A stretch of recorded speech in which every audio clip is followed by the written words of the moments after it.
Voilà, bienvenue dans la 5e étape, donc la 5e vidéo de la série de 12 pour devenir un Goal Achiever en 7 jours. Nous avons entamé déjà les 4 premières étapes. Tu as vu que petit à petit, nous avançons résolument vers le plan complet pour pouvoir atteindre ces objectifs, pour pouvoir te transformer en une personne qui non seulement sait se fixer un objectif, mais connaît aussi la voie pour les atteindre. Ce que nous allons faire maintenant, qui va être un moyen anticipatif dans la quête, sinon dans le chemin qui te mène à tes objectifs, est une étape que tu dois pouvoir mettre en application en regardant en toi. Est une étape qui va te faire revenir sur tes expériences passées afin de déceler là où tu avais fauté et pourquoi tu avais fauté. Parce que ce n'est pas la première fois que tu tentes d'atteindre un objectif. Mais pourquoi est-ce que tu n'y parviens pas? Cette étape-là consiste à identifier les blocages. Tu vois, l'objectif que tu t'es fixé pour les 7 prochains jours est certes bien intéressant, mais il est important d'avoir une attitude anticipatrice, c'est-à-dire cette habitude-là ou cette attitude qui va te faire entrevoir les problèmes qui pourraient survenir et puis adopter l'attitude, sinon la réponse idoine. Donc, qu'est-ce qui pourrait t'empêcher d'atteindre cet objectif? Je te pose la question maintenant.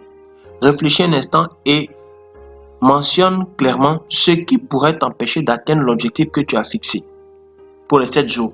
Qu'est-ce qui peut te freiner?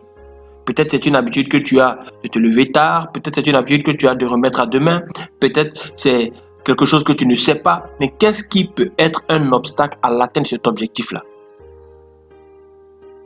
Prends quelques minutes pour y réfléchir.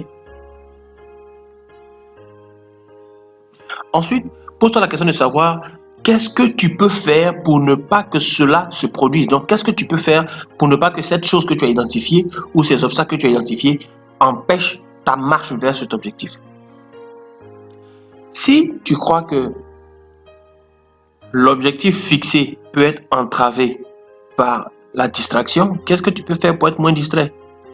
Si tu crois que l'objectif fixé peut être entravé par la paresse, qu'est-ce que tu peux faire pour être moins paresseux ou pour avoir moins la flemme de faire les choses?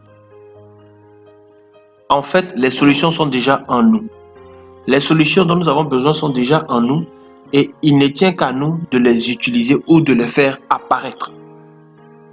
Quand tu te demandes qu'est-ce que tu peux faire, quand tu le fais, tu vois, très souvent, les gens savent ce qu'ils ont à faire, mais ils ne prennent pas la décision de passer à l'action. Mais là, je te demande concrètement, tu dis tu veux atteindre cet objectif-là en 7 jours.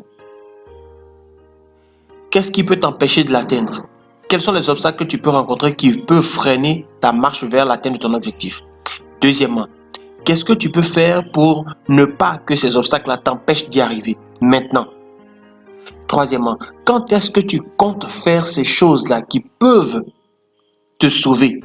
Quand est-ce que tu comptes poser ces actions, prendre ces mesures d'anticipation pour ne pas que ton objectif soit entravé, ta marche vers ton objectif soit entravée?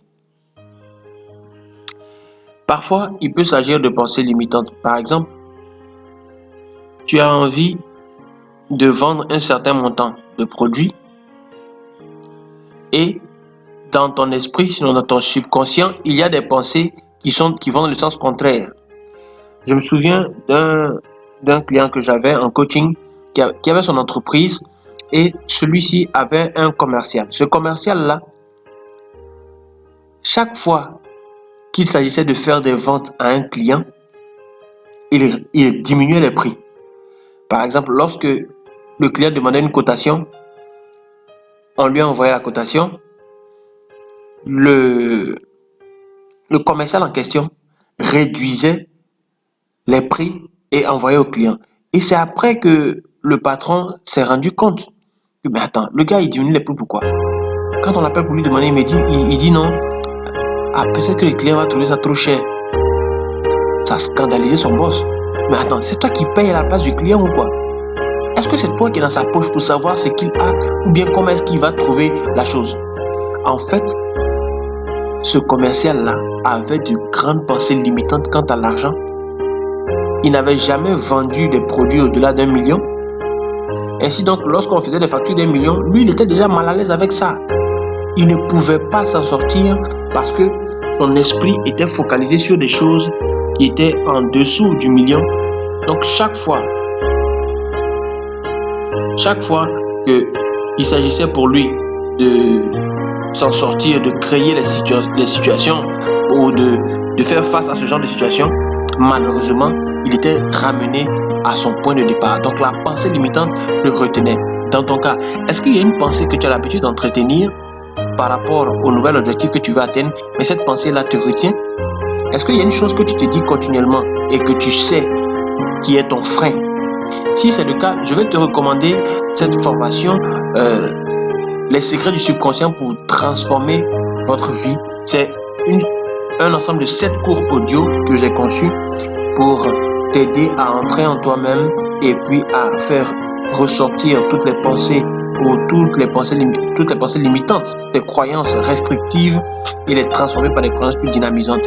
Mais déjà, ce que tu peux faire pour commencer à faire tomber ces blocages, c'est de te conditionner avec d'autres phrases, d'autres paroles beaucoup plus positives, d'autres paroles beaucoup plus encourageantes. Lorsque les pensées qui te paralysent viendront dans ton esprit, tu vas les chasser et les remplacer par des pensées beaucoup plus constructives, beaucoup plus encourageantes.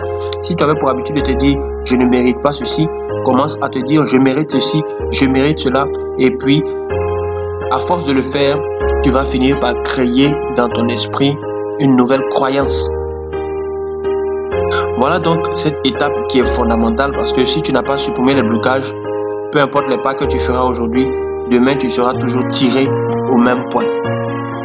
Donc on va se dire à très bientôt pour la 6e étape, lorsque tu as fini de mettre le doigt sur les blocages et les méthodes que tu peux mettre en application pour pouvoir les surmonter.